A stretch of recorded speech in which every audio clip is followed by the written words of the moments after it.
Parfois en prépa HEC, on te demande de reconnaître une méthode récursive. Parfois, c'est pire. On va te demander de la rédiger, de rédiger un programme avec une méthode de façon récursive. Donc si tu sais pas faire, c'est la merde. Mais la vidéo ici est là pour t'expliquer comment ça fonctionne, donc tout va bien.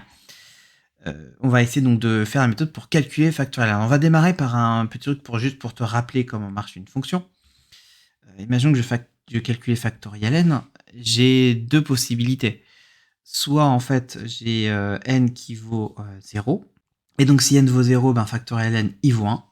Si n est différent de 0, dans ce cas ça vaut 1 fois 2 jusqu'à n. Donc effectivement, il faut, pourquoi en fait, je distingue? Parce que après, quand je vais faire for k in range 1 n plus 1, ben, il faut bien que ici ce n ne vaille pas 0, sinon ben, ça ne marche pas.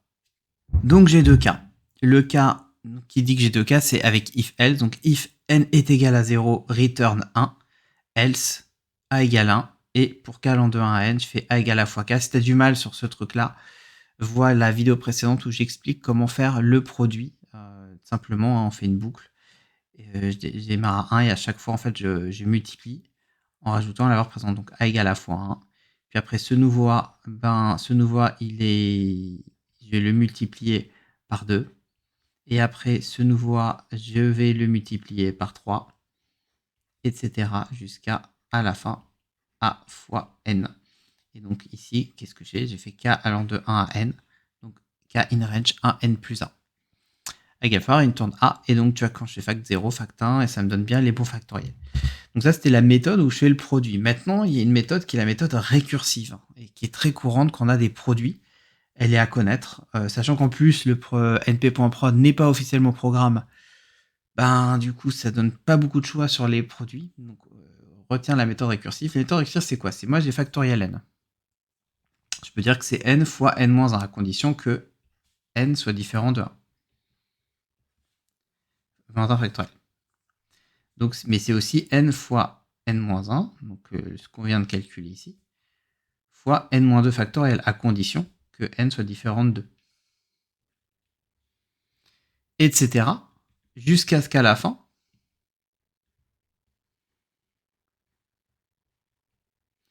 ben à la fin, j'arrive à 1. Et à la fin, ça s'arrête.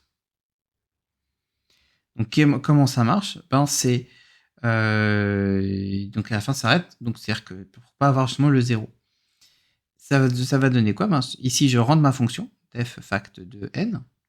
Si n est égal à 0, alors balance-moi 1.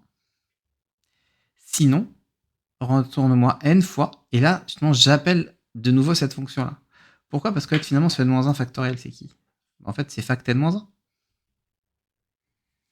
Ce factoriel n-2, c'est fact n-2.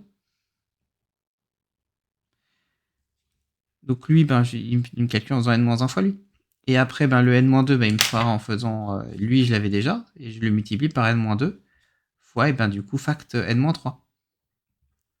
Jusqu'à obtenir à la fin le 1 qui est fact 1. Donc ça continue de marcher.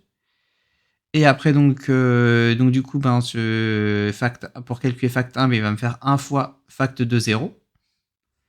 Fact de 0, if n égale 0, il renvoie 1. Donc tu vois, le truc va faire tout le déroulé, n, n-1, n-2 fois ta jusqu'à 1, jusqu'à s'arrêter. C'est pas le truc le plus intuitif, on est d'accord. Moi, personnellement, je trouve c'est beaucoup plus intuitif de faire ça. Maintenant, ça a un avantage, c'est que apparemment, ça dépense moins d'énergie. Tu vas me dire, sur une copie de concours, on s'en fout, c'est vrai. Mais comme, bon, bah, on essaie de te faire apprendre des raisonnements analytiques, ça. Et bien surtout, en fait, on peut te le balancer directement au concours, donc autant connaître. C'est pour ça que c'était une vidéo qui était nécessaire et ça valait le coup de prendre 5 minutes pour la faire. Et ça mérite bien aussi un like et un commentaire pour m'aider à référencer et aussi partage à tes potes. Prochaine vidéo, on attaquera les simulations avec la fameuse bibliothèque NumPy.random et après on verra les simulations sur les prochaines journées de toutes les variables, de toutes les lois du programme. Donc ça va être très bien. Il y a une bonne dizaine de vidéos sur les simulations de probabilité.